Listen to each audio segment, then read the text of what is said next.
একটু পাট শাকের বড়া করলাম বন্ধুরা। দেখো তোমরা পাট শাকের বড়া খুবই সামান্য তেল দিয়ে করেছি। বাইরে প্রচুর বৃষ্টি হচ্ছে, দেখো না।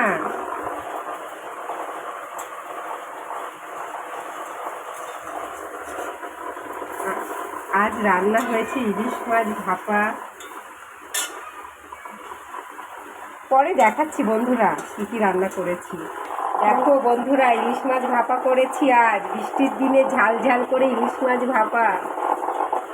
আর করেছি, দাঁড়াও দেখাই তোমাদের, ঝাল করেছি,